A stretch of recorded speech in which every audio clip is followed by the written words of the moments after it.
It's like the series Lost, but not. It's like the series Black Mirror, but not. I'm reviewing Netflix's original series, The Island, giving you my pros, cons, trigger warnings, and my final twisted grade.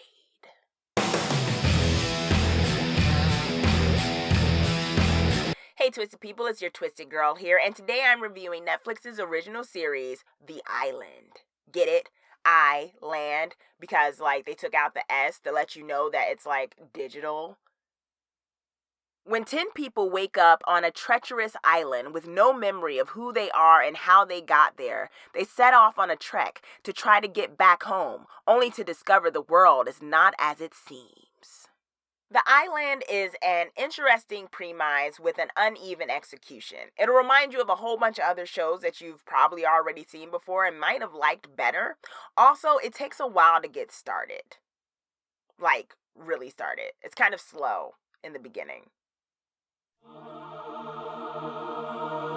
Concept. I think The Island has a very interesting concept. Like I said, the premise of it is pretty interesting. This idea that these people wake up on this island, they don't know how they got there, who they are in relation to each other, none of these things. And it's very clear if you've seen the trailers or if you just look at the synopsis, you know there's something else going on. Very much if you've ever seen the series Lost, which was kind of a similar concept. These people stuck on an island, but there's more to it than just, they're stuck on an island. And I think The Island, how many times am I going to say that? We should play a drinking game. The Island plays into that concept with a more sci-fi sort of aspect to it, which I think the premise of that, the concept of that, was quality.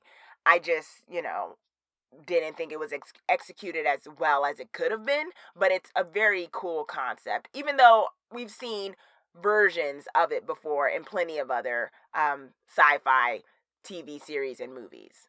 Aesthetic.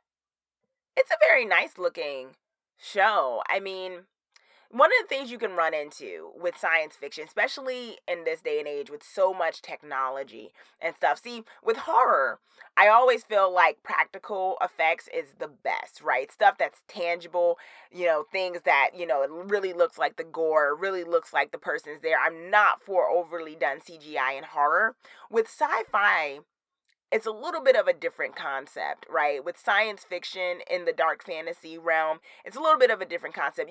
If it's something that's supposedly taking place in the future or some kind of, you don't know what time, and it's maybe some technology, maybe some weird stuff going on, you gotta kind of come correct or it looks cheap, if that makes sense. And I think the film, or the series, I should say, did a very good job of not looking cheap. Pace. I don't think it needed to reveal parts of the mystery immediately, 20 minutes in. I mean, you want to, it's a series, it's not a movie, right? So because of that, you're gonna take it a little slower to get to certain reveals. With that said, though, I think that at times it was a bit muddled. One moment there was a lot going on, but it didn't really go anywhere. I felt like some of the characters did silly things to kind of gets you to the point of the next plot point, but it didn't really make sense that anyone would do what some of those characters chose to do in those situations.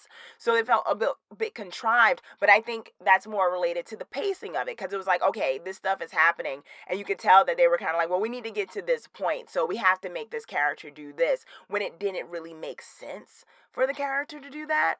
But then again, I think with the concept they were going on, maybe they were leaning into, well, nothing naturally is kind of happening here because this isn't a natural situation. In that sense, I guess I could give them the benefit of the doubt. But I'm not. I'm going to say it's a con. I'm going to say that, yeah, the pacing was really uneven. One moment there were things that just didn't go anywhere and they didn't get expounded on as well as they could have been.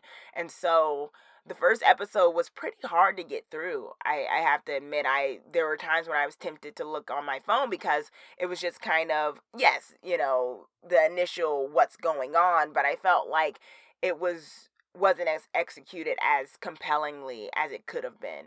Uneven tone. So overall, this was, I feel like it was marketed by Netflix as a science fiction sort of dark fantasy series. And I think for the most part, with the concept, which I keep leaning on, it very much is that. Now, within that, though, the tone is not as clear. I think there were moments where it was like, definitely not a comedy. No, there was like nothing funny about this.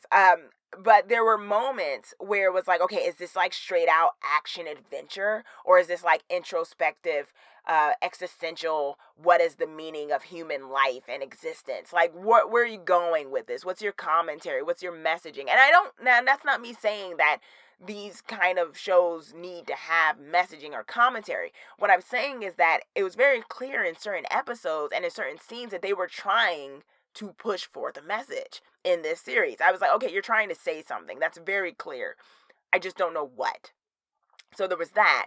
And then there were moments where it was just like, well, is this like straight out action adventure, or am I supposed to like really be caring about the concept of nature versus nurture? I think at times it tried to dig deep, and at other times it was just like, no, this is just straight up like all action and fighting. And I don't think it ever got its pacing right. Like, once again, this goes back to the pacing, because you can mix that. You can have it so stuff is action adventure in some aspects, and then also introspective in others, if it's done right, if the script does it well enough.